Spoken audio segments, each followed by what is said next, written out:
What sort of game is Atiku playing now? Why does he want Obedient to form an alliance with him? Why does he want Peter Obi to form alliance with him? Someone that him and APC said that he does not have structure and that he cannot win election. Or are they coming out now to confirm to us that he won it, but they did their magomago and took the mandate away? Of course, we all know that Peter Obi won this election, but they did what they normally do and took this thing away. Welcome back to Getting Right with Olivia, my correct people. Please, in this video, we are going to know everything, all the plots that Atiku has behind coming to form an alliance with Peter Obi. What does Atiku really want from Peter Obi? He's still sending emissaries to him looking for a sort of alliance, while in the petition that he and the PDP submitted to the Presidential Election Petitions Tribunal, they are begging the court to order a rerun presidential election between Atiku and Tinubu. Though this is an alternative prayer in Atiku's petition, we will see more details about their petition in a moment, plus the similarities with that of the Labour Party and their chances. Anyway, is this latest move by Atiku an acceptance that the Labour Party won the presidential election? Remember that PDP revealed that the Labour Party scored more than 900,000 votes in Lagos State, which means that other parties didn't get the required 25%. Up till now, the Labour Party haven't released their own figure in Lagos State. Even in their petition, they only cited Rivers, Benue, and others. So what kind of alliance might Atiku be seeking from Peter Obi? Does he want Peter Obi to accommodate PDP members, or make commitment to do so if he's eventually declared the winner of the election? In exchange, PDP will support Labour Party in court by tendering their Situation Room report, which will obviously not only increase the pressure on APC, but also most likely convince the judges. This is a given, since Atiku is praying the court to declare him winner. He must tender evidence to prove that he won, which of course includes polling units results and other documents. And when they do that, the court will now have two matching polling unit results in some states, which will be at the advantage of Labour Party. This is because there are some states where the PDP couldn't rig and APC did, which leads us to another reason he might be seeking the alliance with Labour Party. Maybe he just wants cooperation. Where they don't have enough evidence, Labour Party will provide them if they have, and vice versa. Scratch my back, I scratch yours. To come and vote. Those who are traders, who are residents in the environment, are not allowed to come and vote. They slapped the agent, collected his phone, removed his tag. I had to call the police officer. They were just looking. This is why an alliance will be difficult with PDP, because they also stole votes from the Labour Party. And some PDP members will make the list that Professor Pat Utomi-led Big Tent is compiling for the possible sanctions by the United States. Yes, the list was demanded by the US. People who rig elections in Nigeria that at the slightest opportunity they run abroad, they should face visa sanctions. They should stay in the country where they rig elections. Anyway, the latest emissary that Atiku Abubakar sent to Peter Obi in this their wild chase of an alliance is the former Corps Marshal of the Federal Road Safety, Osta Chidoka. Chidoka didn't reveal much about his meeting with Peter Obi. He only said that he was sent by Atiku Abubakar to seek possible alliance with the Labour Party. Remember that Peter Obi has said that they went into the presidential election alone as the Labour Party, and they will fight for the stolen mandate in court alone as Labour Party. It must have been a humbling experience for Osta Chidoka. His younger brother was beaten by the Labour Party candidate in the Federal House of Reps election in Anambra State. The PDP guys never gave Peter Obi a chance. They attacked his campaign, they threw jabs at his person, they did all sorts of things to demarcate him before and after the elections. Some of them even said that Peter Obi will not win Anambra State in the presidential election.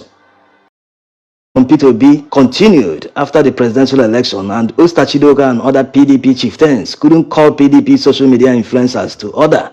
Now they are seeking alliance. What sort of alliance? Maybe they just want a united opposition. PDP couldn't take advantage of all the failures of the APC administration the past 8 years.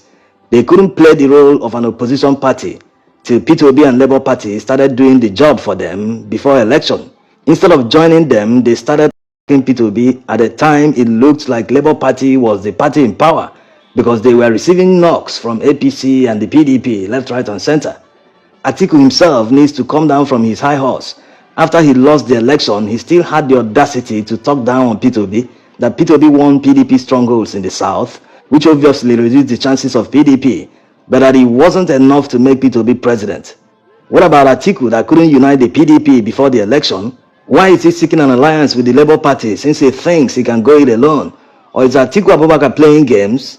In public, he will present a different posture. Behind the scenes, he keeps sending emissaries. Does this latest move by Atiku have anything to do with Ihedioha, the former deputy speaker? Ihedioha withdrew from Imo State governorship primaries because it looks like PDP won't conduct an open primaries. They want to go by consensus. Peter Obi campaigned for Ihedioha the last time he contested and he won, only to be removed by the Supreme Court. Instead of Ihedioha returning the gesture, he was among the first to play down Peter Obi's chances. Remember his saboteur remarks? Although he later apologized, but most southern politicians never learn. You don't need to talk down on someone just because you want to prove your loyalty to another politician. You are not even in the same race with Peter Obi. You will never see northern politicians talk down on others or a state governor talking down on a candidate from his state like Soludo did. Soludo even went as far as saying that Peter Obi wasn't in the race.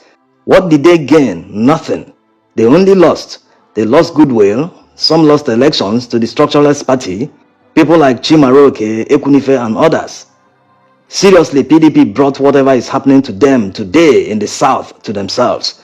They couldn't just see beyond their arrogance and corruption. Will PDP guys in the North ever accept a power shift from a Southerner to another Southerner? That's a capital no. So why did they expect the people in the South to accept it? Especially when a third option exists in the person of Peter Obi, who is not only younger than all of them, his humility, simple way of life, and the prudence with which he managed the little Anambra State resources when he was governor. All these set him apart from the other candidates. That was why Atiku was roundly rejected in the South, and they had to resort to rigging and stealing votes from the Labour Party. The party they told us didn't stand a chance. Even with all the rigging, the Labour Party still won 11 states and the Federal Capital Territory. Imagine how many states it will be when the stolen mandate is eventually returned by the court. Rivers, Benue, and the likes were all won by the Labour Party. What it shows is that Peter Obi is a stronger politician than Atiku Abubakar, who out of his arrogance tried in vain to convince the Southeast that he is the stepping stone to Igbo presidency. You haven't been able to make yourself president.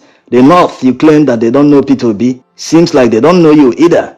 Because if Buhari is not in the contest and Atiku and Northerner couldn't win the North in a landslide the way Buhari won in the past, that means he's not popular in the North as he wants Nigerians to believe. During the campaigns, he kept projecting that the North wants a Northerner to continue after Buhari. That was Kwankwaso's projection too when he was approached to be the vice presidential candidate under Labour Party. PDP guys kept saying that only a Northerner can stop the APC, but people saw through their deception. They were only pushing those narratives for their own benefit. It wasn't as if Nigerians never knew about political propaganda of the different parties, but in this 2023 presidential election, people's choice was made easy by the Buhari and APC administration. Yes, it was very easy for people to take a decision to vote for Peter Obi over the other candidates. His candidacy came at the right time and was also made easy by two candidates who believe so much in transactional politics. Unfortunately for them, this time around, Nigerians were ready to take their money and still vote for another person. That's why instead of bribing the electorate directly, they took the money to the election officials, police, and thugs who were willing to do their bidding. That was how the election was rigged. Did PDP foresee all this? Yes, they did. They too had a huge budget for election logistics, which means rigging anyway. It was just that APC, being backed by the state, outrigged the PDP. If PDP was in power, it would have been the same thing. They would have outrigged the opposition.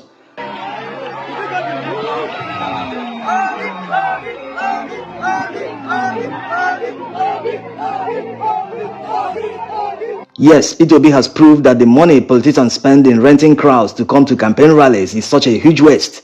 He might have spent billions too in the campaigns, but that's small compared to what Atiku Abubakar and Bola Tinubu spent in the campaigns and rigging.